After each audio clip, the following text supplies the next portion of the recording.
Hello medicos, welcome to everything for pharmacy. आज हम इस लेक्चर में फिर से रिमेनिंग पार्ट के बारे में डिस्कस करेंगे, जो कि हमारा यूनिट 4 है, complexation of the physical pharmaceutics first.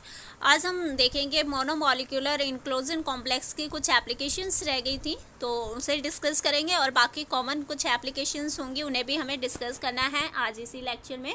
So be keep your patience cool, okay.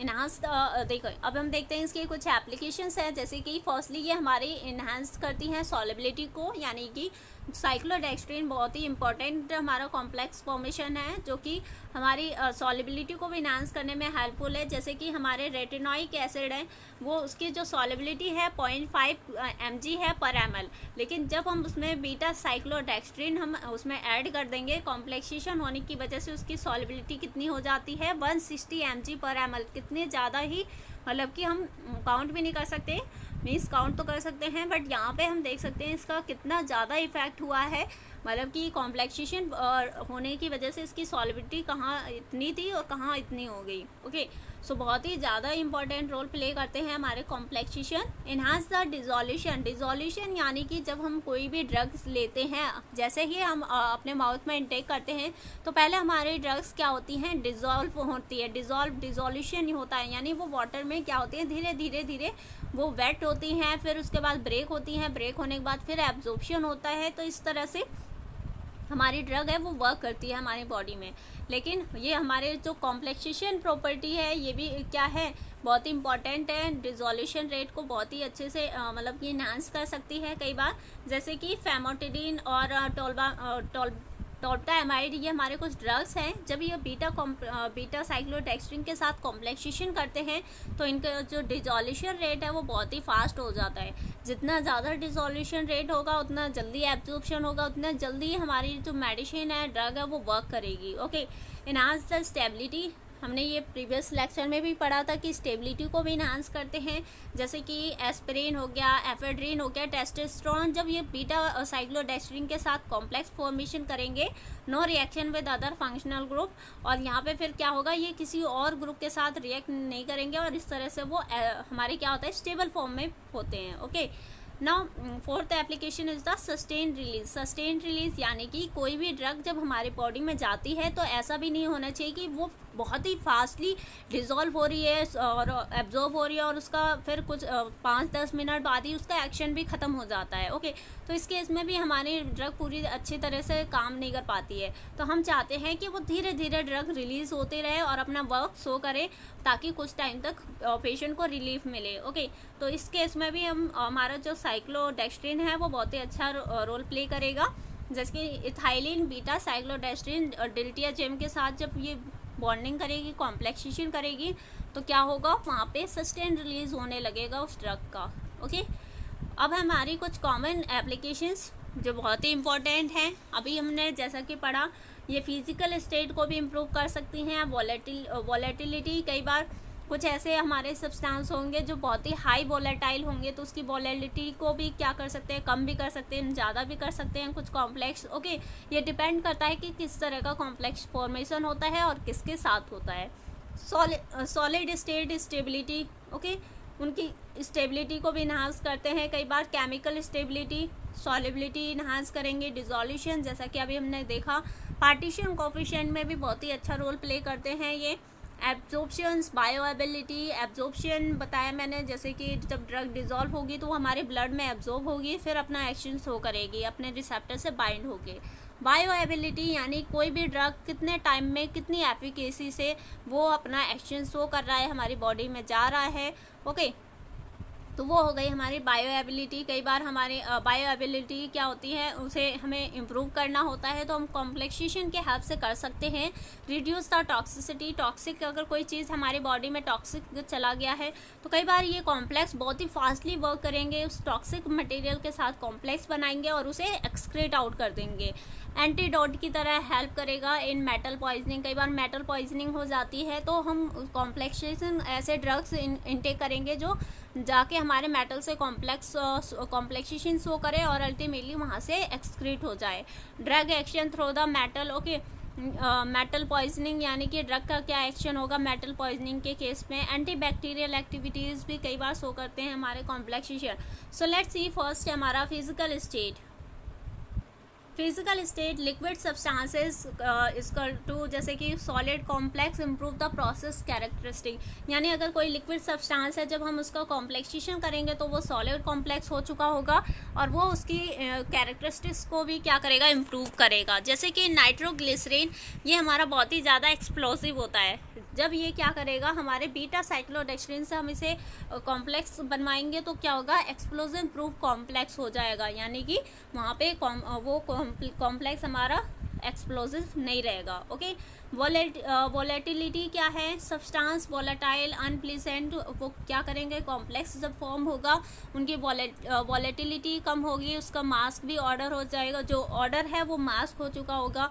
तो ये कॉम्प्लेक्स के कुछ हमारे एडवांटेज हैं, एप्लीकेशंस हैं। सॉलिड स्टेट स्टेबिलिटी जैसे कि विटामिन ए डी हमारे ये फैट सॉल्युबल विटामिन है, जब ये बीटा साइक्लोडेक्स्ट्रिन के साथ कॉम्प्लेक्स फॉर्मेशन करेंगे तो केमिकली क्या होंगे सॉलिड स्टेबल कॉम्प्लेक्स होंगे। ओके, नेक्स्ट है हमारा partition coefficient. Okay, partition coefficient water plus benzene क्या है, ये जब परमैंगनेट आयन के साथ क्या कर सकते हैं, जैसे कि मैंने प्रीवियस लेक्चर में डिस्कस भी किया है। ओके, वहाँ पे आप देख सकते हैं what is partition coefficient. So partition coefficient के केस में क्या होता है, हम किसी भी ड्रग या सब्सटेंस की हम सॉल्युबिलिटी देखते हैं कि वो ऑर्गेनिक सॉल्वेंट में ज़्यादा सॉल्युबल है या वाटर में सॉल्युबल है, तो उस केस में हम देख रहे हैं यहाँ पे जैसे कि वाटर प्लस बेंजीन एक हमारा ये एक्वस सॉल्यूशन है, ये हमारा ऑर्गेनिक सॉल्यूशन है। ओके, अब क्या होगा परमैंगनेट आयन हम टेस्ट कर रहे हैं किसकी सॉल्युबिलिटी किस सॉल्वेंट में ज़्यादा होगी, बेंजीन में या वाटर में। पार्टीशन इन वाटर इसका क्या होता है ज़्यादा होता है परमैंगनेट आयन का, लेकिन जब हम क्या करेंगे परमैंगनेट आयन के साथ हम क्राउड ईथर यानी कि ये हमने कॉम्प्लेक्सिंग एजेंट ऐड किया तो पार्टीशन इसका किस में ज़्यादा आएगा बेंजीन में, यानी अब ये बेंजीन में इसकी सॉल्युबिलिटी बढ़ जाएगी, तो ये कॉम्प्लेक्सेशन का इफेक्ट होता है। Okay, absorption and the bioavailability. Bioavailability क्या होगा, जैसे कि बीटा साइक्लोडेक्स्ट्रिन जब बार्बिट्यूरेट्स के साथ कॉम्प्लेक्स फॉर्मेशन करेगी तो क्या होगा उसकी बायोअवेलेबिलिटी को भी क्या करेगा इम्प्रूव करेगा। Okay, tetracycline plus calcium plus magnesium जब आपस में कॉम्प्लेक्सेशन करेंगे इनसॉल्युबल मेटल कॉम्प्लेक्स बन चुके होंगे। रिड्यूस एब्जॉर्प्शन, ये इसके एब्जॉर्प्शन को कम कर देगा टेट्रासाइक्लिन एंड द बायोअवेलेबिलिटी को भी कम कर देगा। तो कई बार इन्हांस भी करते हैं, कई बार रिड्यूस भी करते हैं, वो डिपेंड करता है किस तरह का कॉम्प्लेक्स है और किसके बीच का कॉम्प्लेक्स है। ओके, टॉक्सिसिटी को भी रिड्यूस करने में हेल्पफुल हैं बीटा साइक्लोडेक्स्ट्रिन जैसे कि इंडोमिथासिन। ये क्या करता है अल्सरोजेनिक यानी कि जो फोड़े फुंसी होते हैं उनके इफेक्ट को भी कम कर देगा। अगर हमारा इंडोमेथासिन हमारा क्या कर सकता है, जैसे कि ज़्यादा इंटेक कर लिया तो हमें अल्सर होने के चांसेस हैं, इनर अल्सर। ओके, तो उस केस में बीटा साइक्लोडेक्स्ट्रिन हम जब उसमें कॉम्प्लेक्सेशन करेंगे तो वो प्रॉपर्टीज़ उसकी कम हो जाएंगी। बीटा साइक्लोडेक्स्ट्रिन क्लोरप्रामाजीन मतलब क्या है, ये reduce the local tissue toxicity, यानी कि कई बार ये हमारे टिश्यू लोकली मतलब कि किसी भी लोकल टिश्यू पे क्या करेगा वो मतलब कि वहाँ पे कुछ टॉक्सिसिटी कर सकता है, तो उस केस में भी बीटा साइक्लोडेक्स्ट्रिन कॉम्प्लेक्स फॉर्मेशन करके इस चीज़ को रिड्यूस कर सकता है।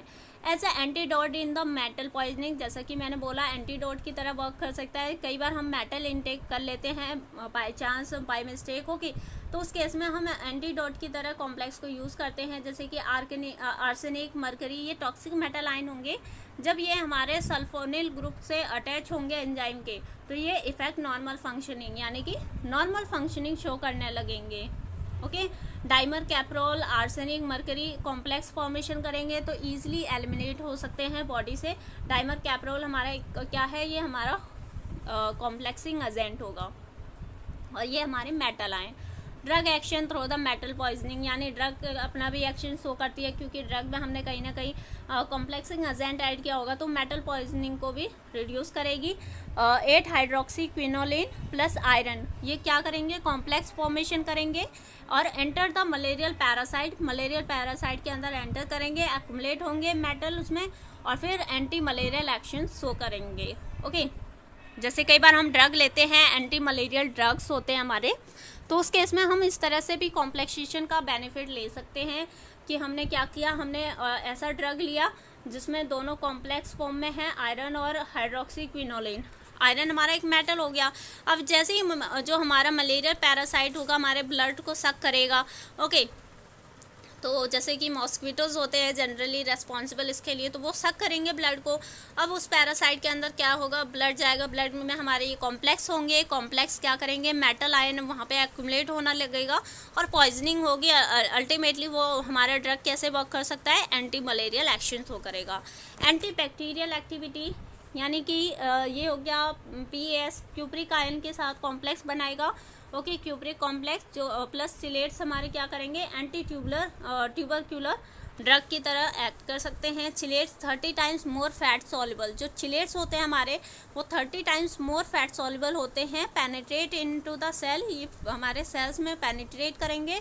High anti tubercular action show करेंगे, okay. Thank you so much. In next lecture we will discuss about how we can identify what are the methods of identifying complexation. उसके बाद हमारा एक टॉपिक और रह जाएगा प्रोटीन बाइंडिंग, देन ये हमारा यूनिट 4 कंप्लीट होगा, okay. Thank you so much. Please share with your friends, classmates and needy person. If you like this video, please subscribe my channel, okay.